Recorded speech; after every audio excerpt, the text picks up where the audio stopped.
ఒక పవిత్రమైన రోజు, ఒక శక్తివంతమైన మాత.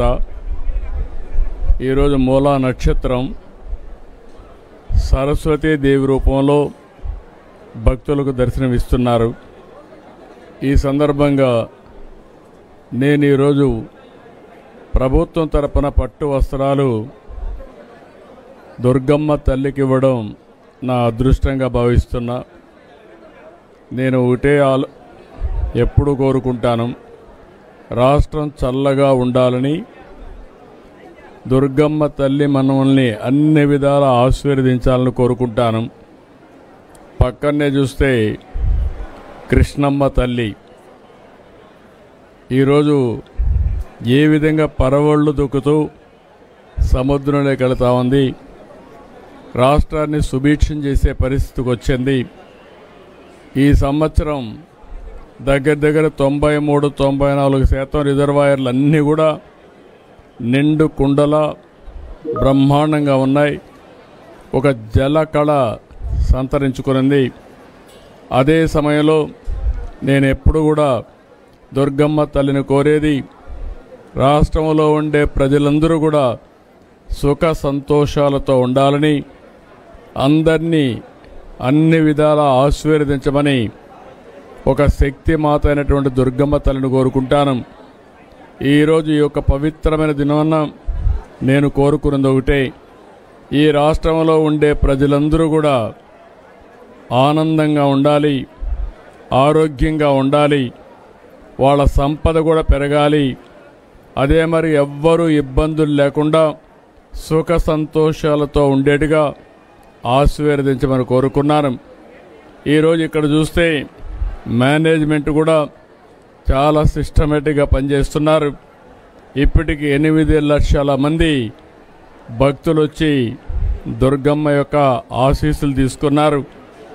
ఈరోజే దగ్గర 1,20,000 మంది ఇప్పటికే దుర్గమ్మ తల్లిని దర్శించుకుని ఆశీస్సులు పొందారు. ఇక్కడ కూడా అన్ని ఏర్పాట్లు చాలా సిస్టమేటిక్గా జరుగుతున్నాయి. ఇంకా ఏ ఒక్క భక్తులకు కూడా ఇబ్బంది లేకుండా సుజావుగా చేయడానికి ఏమేం చేయాలనో అన్ని చర్యలు తీసుకుంటామని చెప్పి కూడా హామీ ఇస్తున్నాను. ఒక పవిత్రత ముఖ్యం. పవిత్రతను కాపాడుకుంటూనే ఎంతమంది భక్తుల్ని ఏ విధంగా దర్శనానికి అవకాశం ఇవ్వాలని అది కూడా చేస్తాం. ప్రసాదాలు కూడా ఒకప్పుడు చాలా వరకు ఇబ్బందులుంటే ఎక్కడా ఇబ్బందులు లేకుండా అన్ని విధాల పవిత్రమైన భావంతో ప్రసాదాలు కూడా తయారు చేయడం, భక్తులకి ఎలాంటి ఇబ్బందులు లేకుండా అన్ని వసతులు కల్పిస్తున్నాం. అందుకే విఐపి దర్శనాలు కూడా రెగ్యులేట్ చేశాం. ఒక పద్ధతి ప్రకారం ఎప్పుడంటే అప్పుడు రాకుండా విఐపి దర్శనాలు కూడా రెగ్యులేట్ చేసి ఎక్కడికక్కడ ఎక్కువ సమయం సాధారణ భక్తులకు కేటాయించే పరిస్థితికి వచ్చాం. ఇదంతా కూడా దుర్గమ్మ నడిపించే ఆశీస్సులు. వారి ఆశీస్సులతో మళ్ళీ ఒకసారి కోరుకుంటున్నా, ఈ రాష్ట్రం అన్ని విధాల సుఖ సంతోషాలతో అష్ట ఐశ్వర్యాలతో ముందుకు తీసుకుపోయే విధంగా ఆశీర్వదించమంటున్నా.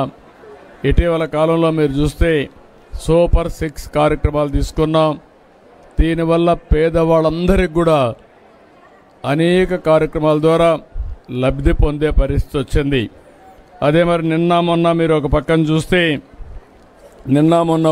చూస్తే సూపర్ జిఎస్టీ, ప్రతి ఒక్కరికి సూపర్ సేవింగ్స్ వచ్చే అవకాశం వచ్చింది. అంటే కొనుగోలు శక్తి పెరిగింది. పేదవాళ్ళందరూ కూడా ఇంత మునుపు కట్టే పన్నుల నుంచి ఎక్కువ రాయితీలు వస్తున్నాయి.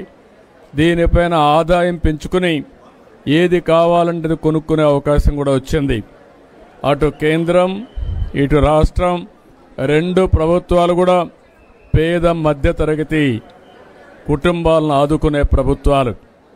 ఈ 2 ప్రభుత్వాలని దుర్గమ్మ తల్లి చల్లగా ఆశీర్వదించమని, మాకు ఇంకా శక్తినిచ్చి ఈ రాష్ట్రాన్ని దేశాన్ని ముందుకు తీసుకుపోవడంలో అన్ని విధాల సహకరించమని, ఆశీస్సులిమ్మని అమ్మవారిని ప్రార్థిస్తున్నా. ఈ సంవత్సరం మీరు చూస్తే 14-15లోనే కొన్ని పనులన్నీ కూడా ఘాట్ రోడ్ అభివృద్ధి చేశాం. అదే మరి దాతల కోసం ఒక 9 కోట్లతో డార్మెంటరీ కాంప్లెక్స్ నిర్మాణం చేశాం. మండపంలో 4 హైస్పీడ్ లిఫ్ట్లు ఏర్పాటు చేశాం. పుష్కరాల సందర్భంగా 1000 కోట్ల రూపాయలు ఖర్చు పెట్టి ఘాట్లు అదే మరిగా అనేక అభివృద్ధి కార్యక్రమాలు చేశాం. ఈరోజు మళ్ళీ 1500 మంది